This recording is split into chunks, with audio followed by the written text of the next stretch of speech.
Hello, everybody, and welcome back to Astrology and Beyond. Today, with your host Tatiana, also broadcasting for ANN Archetypal News Network. And today, I'm bringing you the astro weather for the first half of the month of July. But first, please don't forget to like, subscribe to this channel to help the information reach more people. I would really, really appreciate that. It means a lot to me. And also, if you would like a reading or want a little bit of guidance in your own process, please feel free to also check my offerings on all kinds of readings that I can provide for you. So that's being out of the way. Let's get into the astrology of this month. So I titled this video, like you really think you've been having relationship issues. It's kind of a sarcastic tone because what happens is like relationships are everything and they're happening all the time. Everything is always in relationship to something else. And we seem to get through these like evolutionary curves and astrology just points out these like cycles and cycles of evolution. So we think we already worked through something and oh, it's so good. Guess what? Next layer comes and you're like, I thought I had already gone through this. So, no panic here. The whole point of having these relationship points of tension, it's like the breath. In breath, out breath.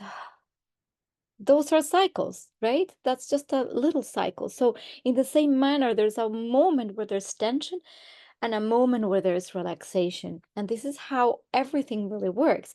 So, where am I saying this? Is because we're going to experience this yet another wave of those tensions in relationships, which are like a squeeze, like this.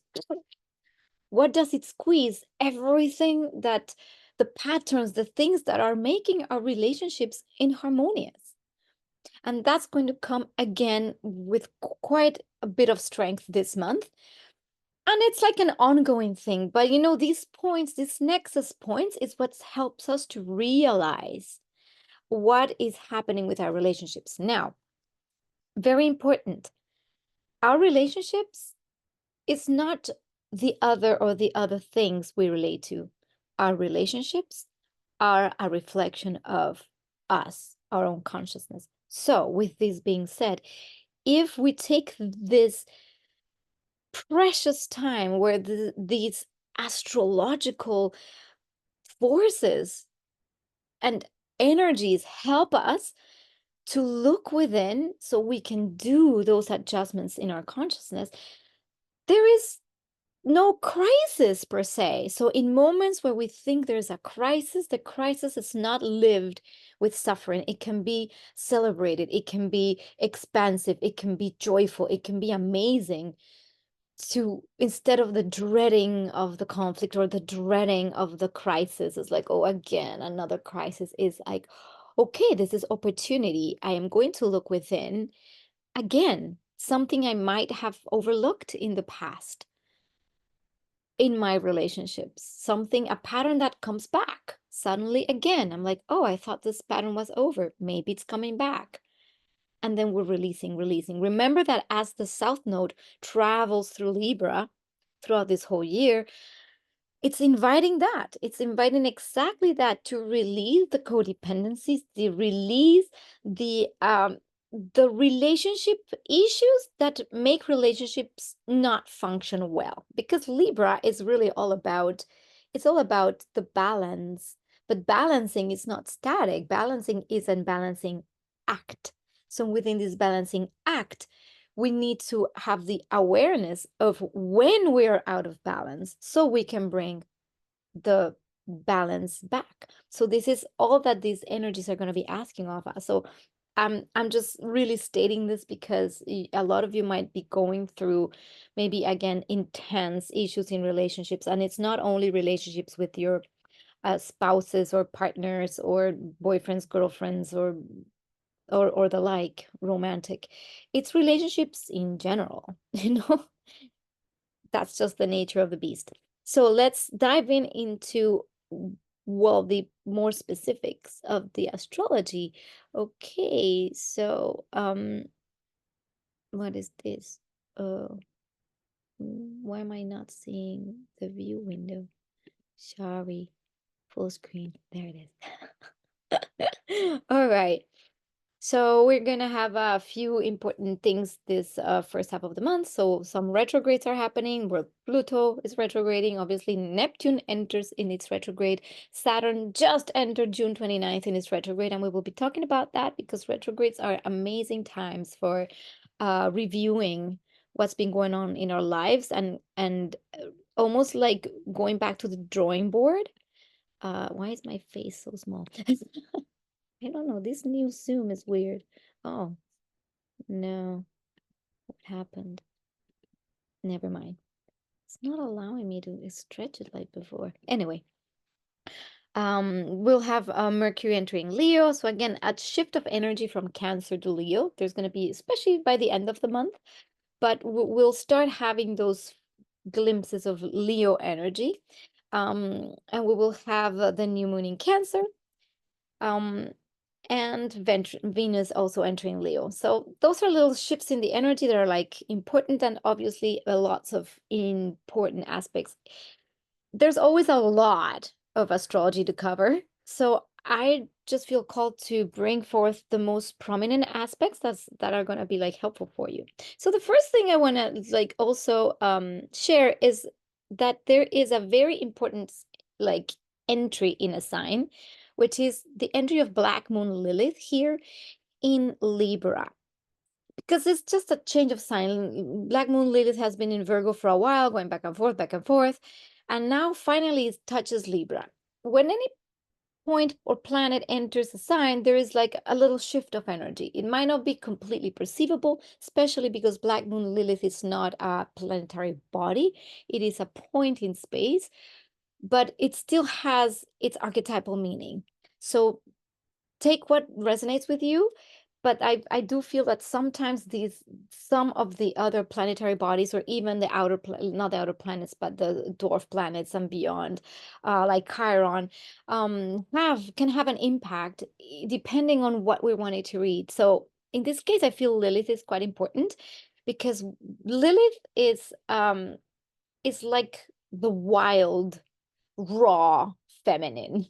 It's like the Pluto version of the feminine. And when I say feminine is because it's the energy that is it's the energy of the great mother in its rawness. It's like a volcanic energy. You know, it's when Mother Earth suddenly shows something, quote unquote, let's judge it, ugly, you know, like a volcanic explosion and eruption, or uh the rawness of the wild, of animals. Like it's the raw, it's the authentic. It's not just the Venusian beautiful uh pleasurable, sensual nature of the Venus archetype, which is it's also great mother, it's also the feminine, but in a very luscious, yummy way. That's Venus, is the beauty, is the grace, is the pleasure. Lilith represents that has been repressed. It's almost like the shameful, but it's so authentic. It's it's like poop. Why I say poop? Because you know Pluto also like rules over all the scatological, right? But Lilith is kind of similar in the essence that the things that we consider shameful are always kind of hitting. Is like, you know, sticking your finger in your nose and taking a booger out, and that's like so socially inappropriate. You know, I mean, and I am being really raw as I say this because these are the things that's like, oh my gosh, God forbid, you know, that all of that is part of existence. But that is part of existence, and I'm not meaning just the biological. It's also the emotional. It's the emotional rawness. It's what's like, quote unquote, what is deemed ugly or shameful. So Lilith usually wants to show what we are not seeing that we deem shameful. Now, I'm going to let me stop here the share for a little bit. Oh, so I can see you, well, you can see me better. So what is shame? Let's go into that. That's really important. Shame is probably the lowest vibrational frequency. I heard this from my spiritual teacher, um, who explained that shame is probably even lower than fear, because shame is the ultimate rejection of self, of your being. And rejecting one's being is rejecting one's divinity, is rejecting one's perfection. And when you have shame, it's so diminished. The diminishing of the self is so annihilated, like humiliation and all that frequency, and like tune into it. If you've ever felt shame, it's like you want to hide. You want to hide. You don't want anybody to see you. You feel the most unlovable creature ever, because shame is like it's all consuming. So in this concept or archetype, the the desire of our evolutionary path, and that's why Lilith comes forth, is to see things as shameless.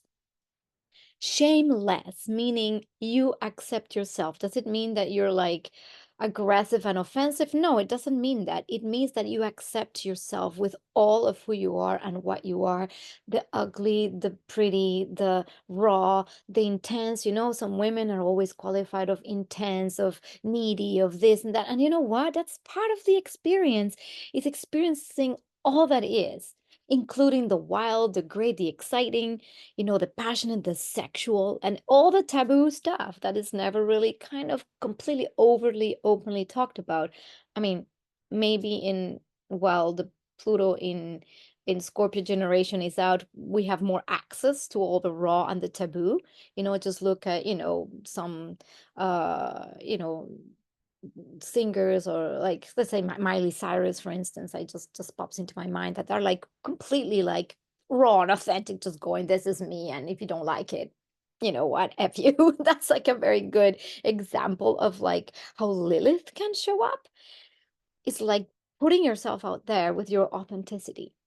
And maybe your authenticity is just being very quiet. Maybe that's your authentic self. So it's not necessarily that our Lilith or Lilith brings up uh only like awful things. It's more like, who are you? Completely you, with all of you, you know?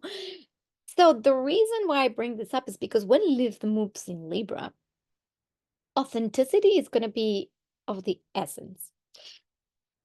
And if you're with someone or in any kind of relationship, whether it's a work relationship or any kind of relationship, for the wrong reasons, this is going to be fully exposed, because we are trying to move past the people pleasing, trying to be loved outside of ourselves.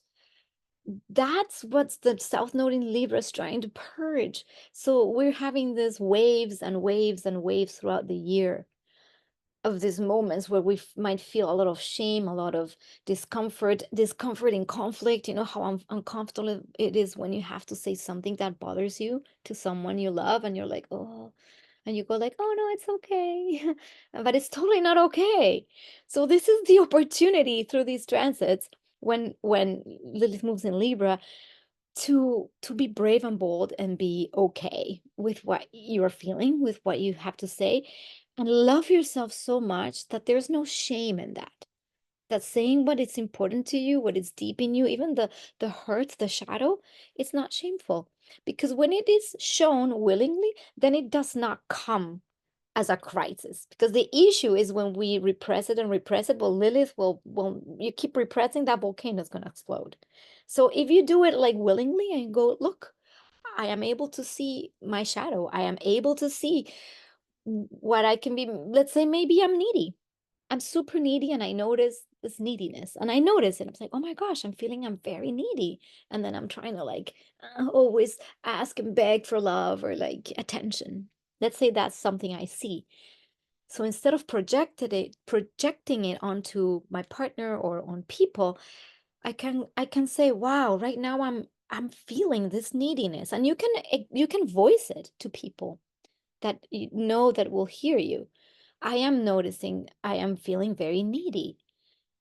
and you take responsibility for that. And then what happens is that opens a whole other layer of depth and connection that brings relationships to be truly real, even the ones that you might think are toxic. The toxicity just comes from repressing. Nothing in the universe is really toxic when you cycle it. And with that, I'm saying, for instance, poop. Let's go back to poop. See, we're having a poop talk today. Not a pep talk, but a poop talk. Composting, composting toilets. I have one, so that's why I speak about this. It's phenomenal how when that excrement it's composted and turned into dirt, the dirt is no longer a toxic substance. The dirt just nourishes plants. But if you put that, like the poop, without its proper cycle of digestion, and you just stuff it in, somewhere with mix it with water and whatnot, then it becomes this yucky cesspool that is like toxic, right? So this is just an example that I'm just getting this image of that cesspool. So that's why moving through the poop, it's very important at this time. Okay, so that's, I think, the quality of Lilith. So you see, I kind of put this image here, not my favorite, but it did speak to me that it's almost like something that comes out to see its own shadow. So the shadow is not the shadow is not the other. It's not that person that I am against or trying to defy. It's the shadow is me. And the shadow just wants me to love myself deeply. And Lilith comes with a lot of force.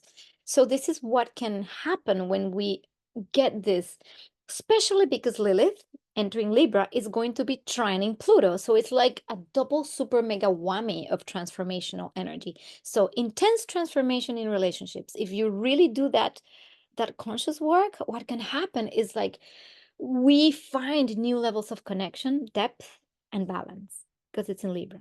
So empowerment through seeking balance. So the empowerment is not giving your power away, it's knowing what is truly yours and how you can work together with others in their own power. So whenever we try to squeeze, squish, diminish somebody, recipe for disaster, especially with these aspects of Lilith and then Venus opposing Pluto a little bit later in the month. So looking at one's shadow in relationships, this is going to be key theme. And what better way to look at one's shadow than with the people that you can trust and love most? And usually, it's funny, usually it's our family members, spouse. This is the closest people that we love the most are also the ones that trigger us the most. So if we're brave enough to break through those barriers, and I'm not saying it's easy, and trust me, it's super uncomfortable. Even for me, it's uncomfortable whenever I have to like bring something up. It's I'm learning, uncovering hidden desires, and because Lilith is also related to is also a feminine aspect, like Venus is the aspect of I want, I desire, I love, and Lilith has a way of also wanting and desiring that is really deep. It's connected to the same archetype. And a desire is just what it is again, no shame in that. Maybe you have a desire for something that might seem socially unacceptable, but when you uncover that yourself and say, you know what, I've always wanted, I don't know, to do this or that, or to express this, or whatever it is that you are wanting, that your soul is wanting to get out of you, then it doesn't come as something that can be literally shameful for you. Again, the crisis doesn't have to come if you are brutally honest with yourself. Yikes. As I say this, I was like, oh my God, I'm going to have to work through this too. Uh, Releasing control issues. Oh my gosh, this is big one, especially with Venus opposing Pluto a little bit later in this month.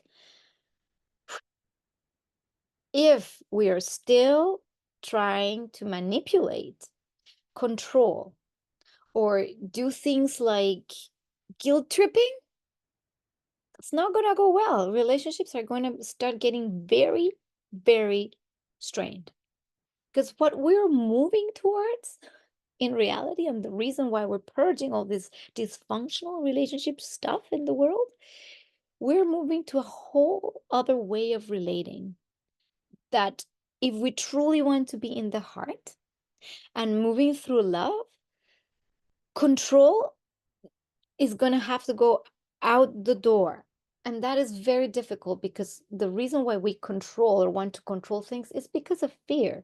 And these fears are very deeply rooted in our psyche from our childhood or even from the family lineage or the past. And sometimes they're so subconscious. It's not like we're like, oh, I want to control you.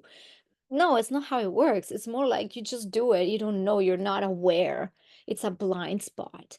And these blind spots are what create the pain and the suffering in relationships, the neediness, the anxiety of the need to attach to something, where we're moving towards a way of relating that is so rooted in freedom, so rooted in a different perception of love, which is divine love, which is very different from our human perception of love. And then I can go on to that topic like on and on. Maybe later I'll make a video just about what I believe. Again, all my opinions, thoughts, and experiences. But yeah, if we're not moving towards a different kind of love, then we're still in our ego, we're still in our pain, we're still in our wounds. And that's okay. That's part of Lilith's little okayness with there is no shame in it. That's exactly what the whole point is that if we feel shame, we're still diminishing ourselves and not loving ourselves. The whole point is, can we look at these shameful things and love ourselves through them with immense compassion, with immense love? And this is the beauty about this, the energy of this time. Because we also have here we have also a trine of Saturn to Venus, and Venus is in Cancer and the Sun is in Cancer, Mercury is in Cancer, so there's a lot of Cancer energy. And the Cancer energy always points back to safety, security, the home, the family, the emotional nature, the emotional landscape, the vulnerability, the sensitivity. So because we have this very sensitive energy, it is at the same time as this, like, oh my god, this bigger issues come, this is a time where we can actually access that compassionate nature, that loving nature that is beyond. Also because let me see, Neptune here is going to be trining Mercury, so that allows us to access a level of compassion and love and understanding that is much bigger than we could normally handle, maybe. Now, if you have anything in the first degrees of the fixed signs, which is Aquarius, Leo, Scorpio, or Taurus, this Lilith transit, it's gonna be like difficult for you, maybe because it's going to then conjunct the South Node, and it's like, ugh, but it's going to empower you. The whole point is it's going to show the ugly so you can really move through it.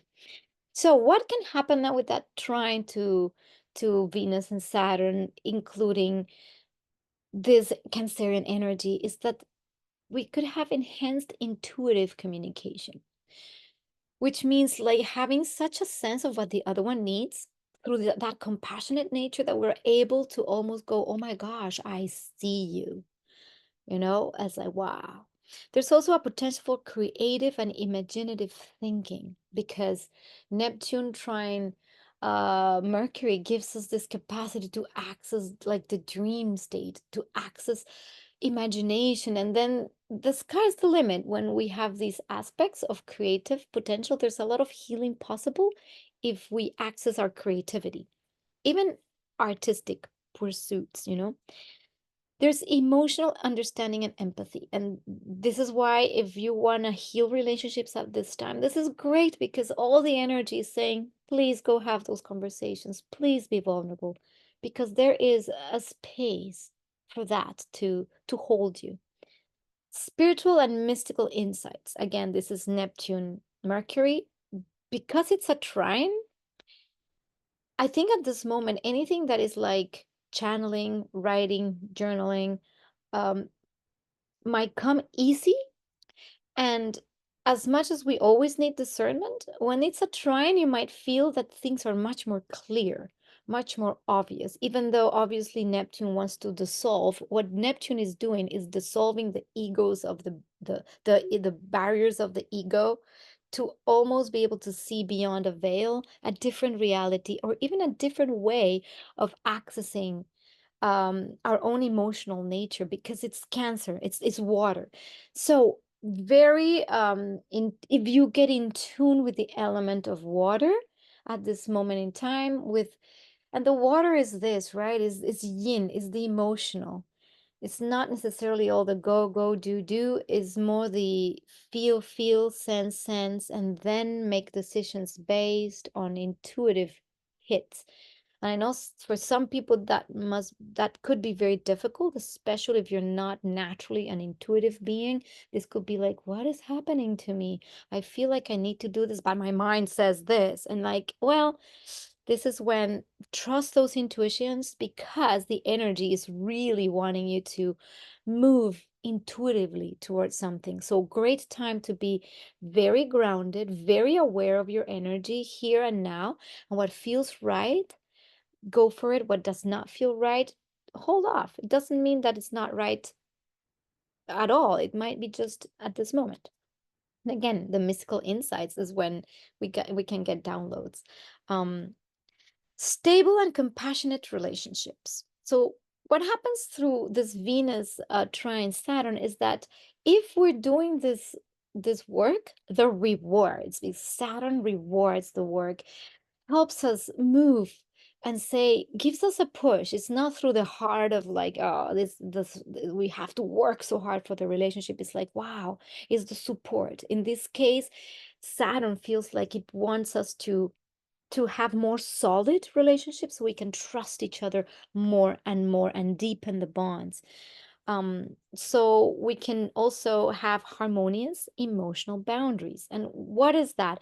Saturn in Pisces wants to put boundaries or limitations to the water. It's like you have a flood of water and you need to put a little bit of a dam, so the water can be somehow rerouted or focused, right? So that's kind of Saturn's role.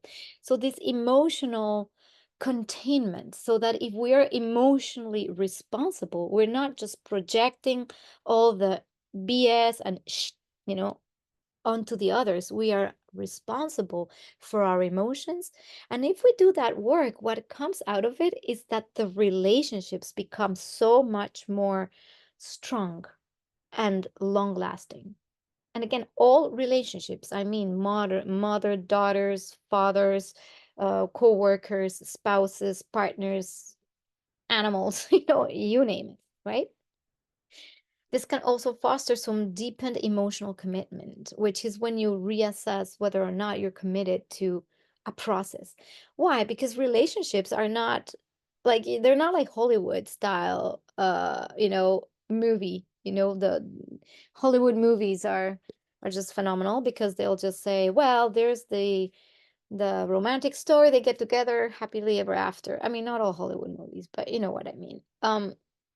This is really kind of grounding down. Saturn grounds things down and says, look, relationships are not just like, oh, all this magic. I found the one, therefore it's all perfect. It's like, if you found the one, it's probably because these two souls have a lot of evolving to do and they want to do it. And having that emotional commitment is saying, I want to keep committing to the growth, even through the discomfort of these little moments where I have to be so brutally honest with what's going on in my being. And that creates true, deep long-lasting relationships. So if we take this at heart, it will go a long way. So there could also be practical support in love and finances. And I say finances because Venus also, as ruler of value, you know, this is where you can also, at a more mundane level, let's say, for example, make a little financial plan of how you're going to achieve something. It's a great time to make some financial planning, you know, like going, okay, I want to buy this or get that, or I'm saving for I don't know, a home or whatever project you have. This is a really great time to kind of look at that and be very organized with your finances, because Saturn is helping us to, first of all, see what is truly valuable to us, and how, when we are aligned with what is truly valuable, it can help us uh get a long lasting foundation, because it's like long lasting, again, long lasting value. So long lasting value, in it could be finances, whatever that means to you, long lasting friendships and relationship, long lasting bonds, and most important, a long lasting bond with self. This is where it's going to be like that. So I put this kind of image came up. I was like, okay, it feels like there's like a mystical aura around this. That's why I liked it, because this is how this time feels to me. It's like this Neptunian field of there's something beyond, there's something kind of magical that we can't see, that is beyond, that is really trying to help us. But if we cooperate with these energies, we will be able to move through the discomfort of, the more darker aspects of it. So that's that on that topic. And if something else comes, oh yeah, there's something else that I wanted to share about this.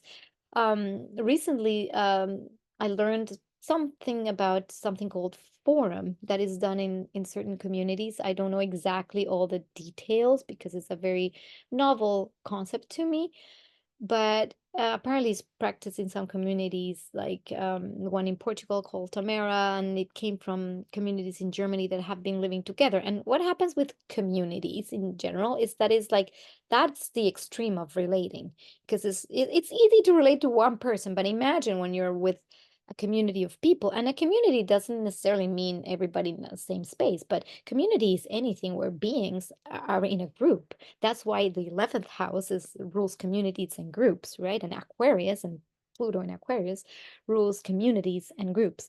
So I'm going to talk a little bit about something really important to highlight, is that this is the time that we can use tools to start helping within our communities. Again, it could be a community of whatever, not necessarily people living together, but communities in general. If in our communities we start using tools that help us as a community be really in tune with each other, and again, raw and authentic, these are like steps forward towards creating much more harmonious existence as groups, which is all about the Aquarian age. So this forum thing, I find it fascinating. It's worth researching, and I did a little bit of an exploration with that someone proposed. It's like in a group that just holds space in absolute neutrality. When someone just goes in the middle, they're applauded, and they just express whatever it is in their being, and it could be those shameful parts. But because there's absolutely no judgment, there's such a holding pace of the group, the person is so seen, and they cannot speak. Nobody can talk about the share 24 hours. And if somebody wants to talk about the share, they need to check in with the person if that is something they are open to even discussing. And then shares that are in the group obviously don't make it outside the group. So these are parameters and tools. Again, these are Saturnian tools. You see, tools that have structures are of the nature of Saturn, and something like that is of the nature of Saturn.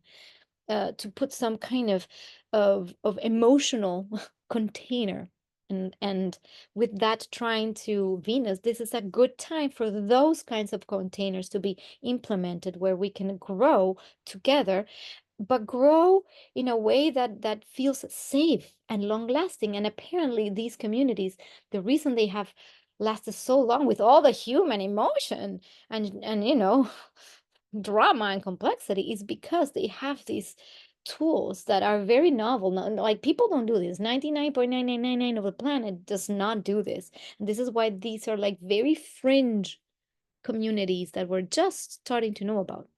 Now, on the topic of Aquarius and shadow, let's touch on the shadow of the community enmeshment, because that's also going to be part of what Lilith and Pluto moving through Aquarius will show us. It's very interesting that very recently I found this, like things are popping in, media. I follow a channel called Drew Binsky. He is a travel blogger, and he went and visited, what was once a cult, um in somewhere. I think it's in Arizona, I think. So uh and I mean, I can explain it a little bit. It's like basically like uncovering, and he says, "Oh, I have a desire to uncover these things," and it's interesting because it's about a cult and a cult leader that was end up being in jail and had like 80 wives, but he was abusive of the wives and or the children. I don't know exactly the whole history. I don't want to like tell the story not the way it is, but if you want to go and look at those, I can put a link below to it, or a little video thing. Anyway, the whole point of why I'm bringing it up is because a lot of information about cult related stuff is going to be coming up to the surface to be revealed. um Also things like, unfortunately, like those cults that use human trafficking, child trafficking, and horrific things that I also don't want to really talk about. I've heard also a woman called Kaya Ra that I really appreciate, also her story. She has a book called The Sophia Code, and in that book she tells her story, how she escaped one of those horrendous cults. So what's happening is that this is coming to the light, and Pluto is going to start unearthing these horrible dysfunctions of groups of people doing stuff that is like unthinkable, that is all but love, especially those religious cults where this, in the name of the Lord, I can do all these horrible things to humans. Like that's nothing like love. And in relationship to community building, is that we need to be super aware of not falling into power trippy enmeshments, because this is where the pitfalls are. This is where we're going to be tested. As much as we will be empowered to build communities, because Pluto is empowering, it will empower us.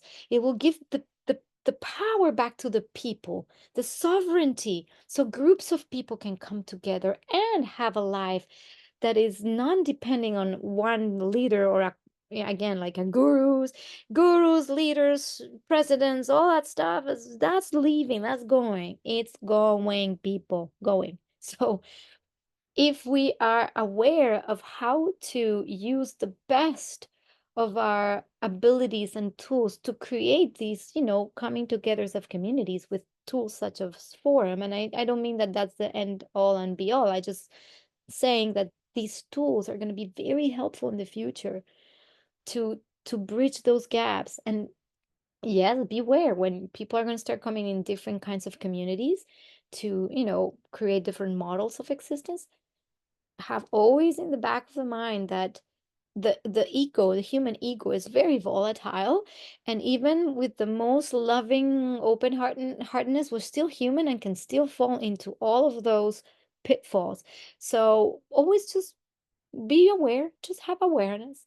Am I falling in the pitfall of my ego? Am I now, you know I don't know, using control mechanisms that are, manipulative within a group? How am I doing things to please others just for people pleasing? Am I not speaking up because I'm afraid? Like all of those things, they're coming up, they're coming up, they're coming up. So you have been warned. And the other thing is like, oh, but let's say somebody is never in relationship with anybody. Someone's isolated.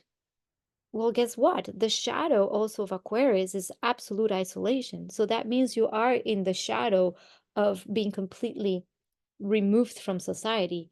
And that is unfortunately the case for many people and especially millennials that feel like they're in their little video games or their social medias and they're completely cut from others. So that's part of that shadow as well. So you see, it's not just being in groups and the nasty dynamics, it's also completely rejecting the group. That's also part of the shadow, because the whole point of this humanity is to come together, really, to live in harmony. Wouldn't that be just lovely? Like, no wars, but just creativity, fun, playfulness, sharing. Like, who doesn't want that utopia? I mean, I don't know. I want it. I like it. So anyway, um, I've been ranting a lot, so let's move on. So July, oh my gosh, we're just the month, beginning of the month, and the video's starting to be a little bit long, but bear with me, thank you.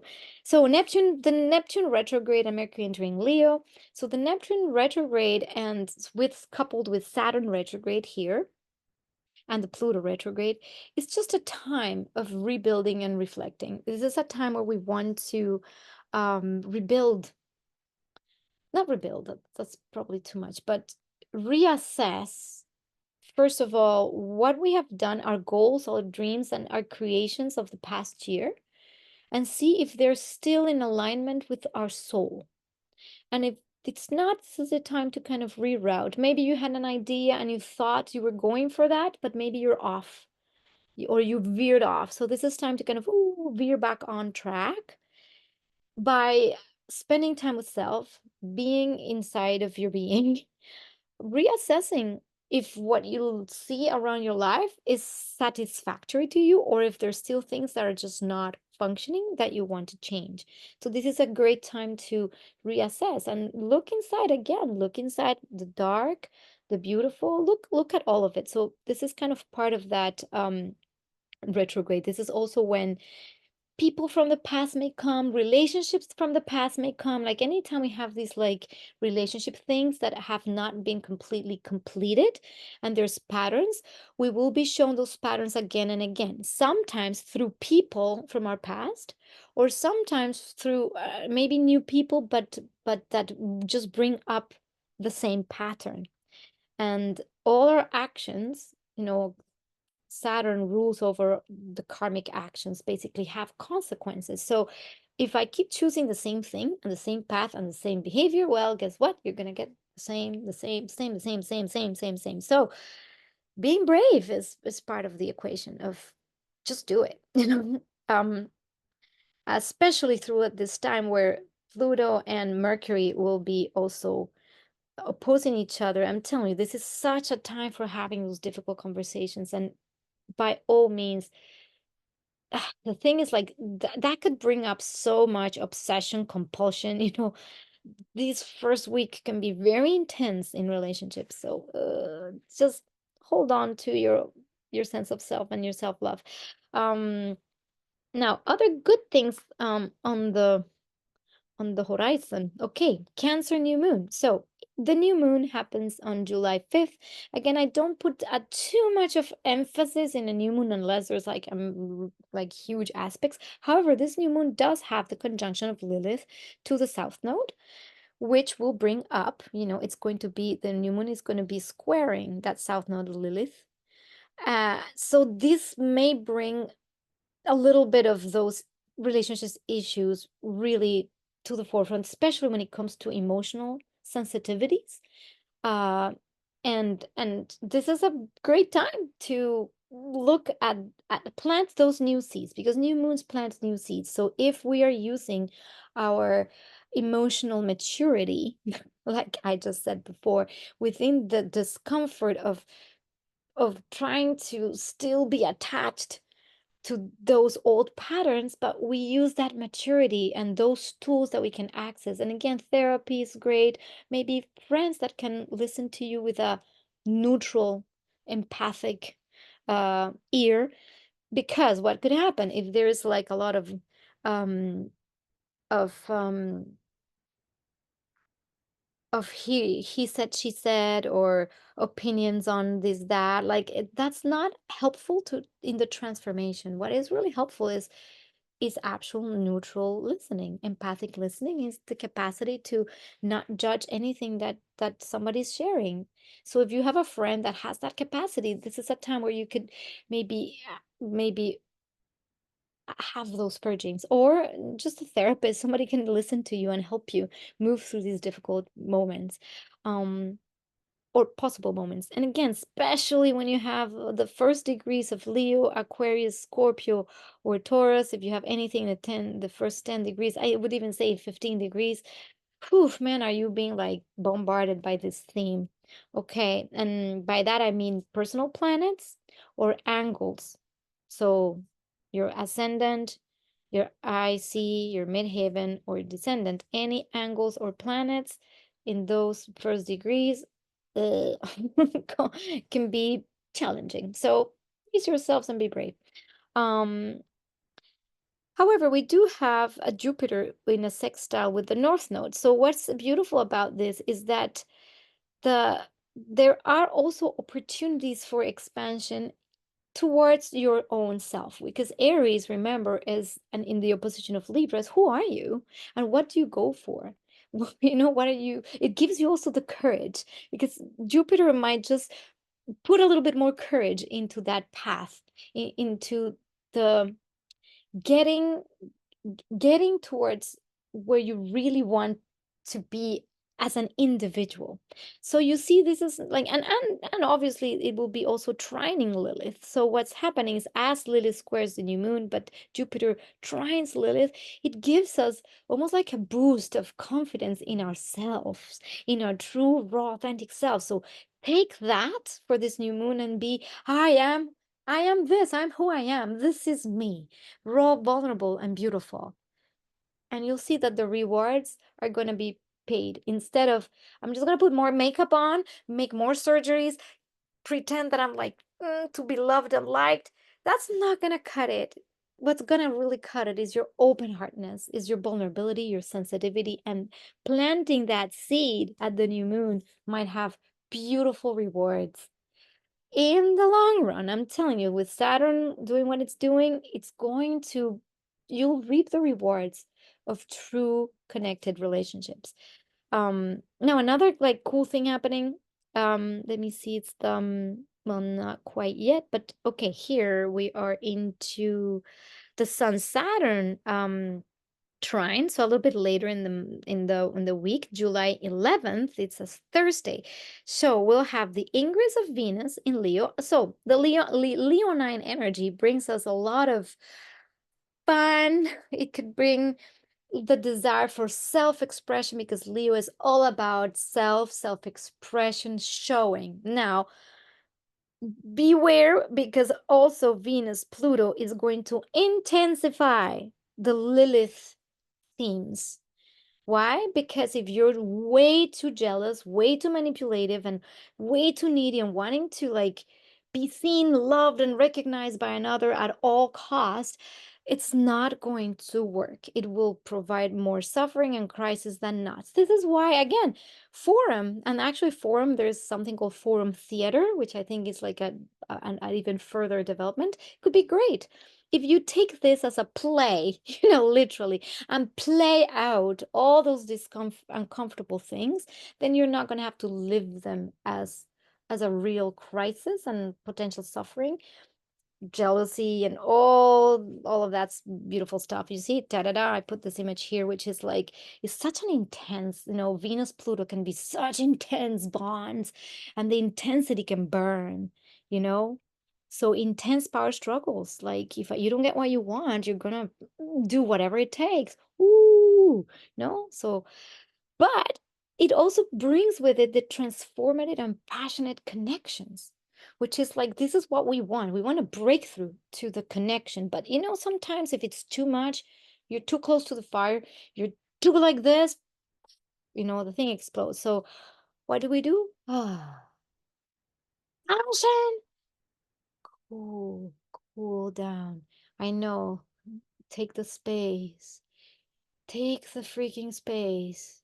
I know it's hard because you want to go back to the passion. Take the space. What can come up? Jealousy and obsession issues. All about Venus Pluto. oh my God, that thing that you're like, it's been there, well, it's gonna amplify. So what can happen through this crisis? Radical changes in love dynamics. And this is what I've been talking about. Love is not possession. Love is not, this is mine. Like, we are moving in a new way of existing with each other, where love is absolutely free. Love is freedom, it's absolute freedom. And freedom doesn't mean irresponsibility, it just means sovereignty, absolute sovereignty over yourself, your whole being. And being in relationship is not, it's not controlling and wanting the other to do what you want them to do. But we've been doing that for eons, me included. Like I say, I have my super possessive streaks that I'm like, oh my God, I gotta work through this too, you know? And again, no shame in that, just awareness. No shame in our darkness, no shame in our shadow. See it with love. Can't stress that enough. Now there is a component where, with the sun trining Saturn, there's almost also a capacity to see yourself with a more grounded approach. Saturn and the sun is like, is discipline, is seeing your ego self more like grounded. It's no longer like all over the place. It's like, who am I, and what serves me? So there could be a sense of emotional stability and responsibility, a harmonious integrations of dreams and reality. Why am I saying this? Because Saturn is in Pisces and it's retrograding. So this is a time where everything that we've been wanting to accomplish and do, and it's connected to our true nature, our true self, is going to kind of ground, especially because Mars and Uranus are also conjunct and trining Saturn. So, whoa, that is just like, if you want to get stuff done that you can really start grounding your dreams, this is the time. Like, put your hands to action, because there's energy of a steady pace and perseverance. um that you could be feeling that there's like nurturing leadership qualities, meaning like, this is the time where if you're invested in a project, it's not like forceful. It's with the nature of that more compassionate nature, where you can just, the sun is in Cancer, so it's, can you be a leader and still be gentle? This is the inclusion of that yin feminine vibe, right? We don't, in order to lead, we don't have to go like, it's not like the full force of Mars. Mars is in Venus's sign in Taurus. So the full force of Mars is not there. Is more the rulership of the graceful, the rulership of the divine feminine, which is a very poised energy, that can say, is the mother that sees the right thing to do and can gently lead, or like the mama bear, or, lead their little cubs into, is the right action. Is that combination of the father or the yang energies with the mother energies in a very poised, beautiful way. And this can also lead to constructive emotional growth, because this is where we go, okay, I've had these patterns, I have these tantrums, they came up, now I can take more ownership and grow. And then chances are these things don't need to repeat. Well, they might, because Lilith will be going back and forth over that north node, south node in Libra, a few times until April next year. So we have a few months to unpack all this. Okay, and finally, well, July 15th, we have, that's by the end of these 2 weeks. We're gonna have still the active trine. I already spoke about this. Is there anything else that's really prominent that's escaping me right now? Well, definitely the Mars conjunct Uranus is exact on July 15th. So this is why mid-July is a great time to get to action.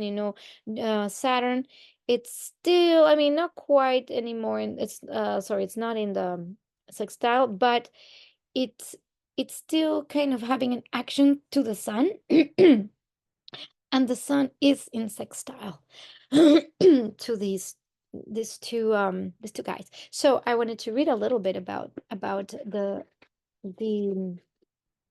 Mars, what was it? Mars, Mars, Saturn, Mars, Saturn, Neptune. This is what I was looking for. And the sun within it, because there's this little tiny kite kind of here, little triangle, sorry, forming here. So Sun, Mars with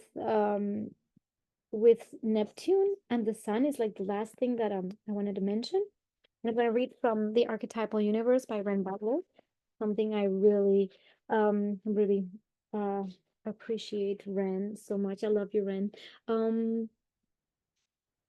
And let's see. So, spiritual maturity and resolve, a capacity to act without illusions of personal gain, a keen awareness of the consequences of every action in life. Oh, wait, am I reading the right thing? No, no, no, wait a minute. I think I got, I was Saturn, this is Saturn's sun. Yeah, with Mars and, well, actually, because this is, this is what I was, oh, I don't know anymore. Well, anyway, I was like, I got a little bit lost, but uh, Mars Uranus, that's what it was. Sorry. That's like, what happened? I'm reading wrong things. A hip and flowing style, a mystical glorification of freedom and movement, quiet efforts for liberating causes, and active pursuit of holotropic states. Changing energy levels, electrical anomalies, an active and zealous pursuit of holotropic experiences, the peace that follows catharsis of anger, explosive energetic release, resolving in feelings of melted or oceanic ecstasy, active rebirth into the divine realm, softened manic energies, liberation from reactive patterns, injections of higher meaning, the phallus as transcendent source, sacred and exciting sexuality, spiritual heroism, the blending of hero and saint, humanism and mysticism. So this is kind of like a very positive, I would say, little um sextile. It's not like the biggest energy, but if you are seeking seeking in the spiritual path, if you're a seeker in the spiritual path, this could be a time where you get immense revelations. We're entering Neptunian realms, we're entering Neptunian times. And I think this is going to be very, very powerful when we have that grounded approach that Saturn has been pushing in Pisces. I will talk later on a little bit more about spiritual ego, because I mean, maybe I can, it's just a big topic and I had a channeling about it that I'll put in my channel messages. So stay tuned for that. But in a nutshell, like when there's massive awakenings and understandings of other realms and our capacity to integrate those other realms into this reality, there's still, again, our human component can still aggrandize a little bit the sense that there could be a potential for an ego inflation. Now with Saturn, during these times, I don't think it's necessarily the case, but later on it might, because you have an awakening and an experience, a mystical experience, and then what could happen is like, oh, I am so special, you know? So let's beware. I mean, beware. You do whatever, but I have had experiences like that in my own life where I had really big mystical experiences that I might be sharing in this channel more and more as time goes by, you know, back in my 20s, and really deep experiences. But back then, with my level of maturity, let's say immaturity, I I would think like, oh my gosh, I had some revelations, and you know, and that's not gonna really cut it throughout this next level of spirituality. Like the new spirituality is not the new agey, you know, kumbaya, I know the crystals here and there, and I am a magic potion poof, you know, by the power of the the of whatever, you know. It's not that. it's what we're bringing to the planet, which is what this time is bringing us, is that grounded sensation, is that grounded spirituality, is that grounded sense of self, that is who you are as a divine being here in total acceptance of what is, and in kind of a sober way. So this is like a great time, I would say, to feel into that kind of more grounded spirituality that is more real, more true, and more authentic than all the woo-woo new agey things that, and again, I'm judging, but I've always loved new agey things, but that's where we need the discernment, right? There's things and there's things. So this is where, when something that's beautiful that has been created, that came through, that is new agey, becomes completely distorted, that's when it becomes completely woo-woo. And that's what we're here to discern with Saturn in Pisces, is what is complete escapism and complete like distortion, and what is actually true practical spirituality that will bring forth a real coming together of humans, a real coming together through the heart, and a real coming together with the other side. That's what we're here for. So, oh my gosh, thank you so much for being here with us. As always, I'm here to help guide you in whatever way it helps you. Thank you, and please feel free to share, like, subscribe to this channel, and if this video has been helpful to you, please share it with others. The algorithm helps find it, and this message goes further. Thank you very much. I love you. See you in the next video.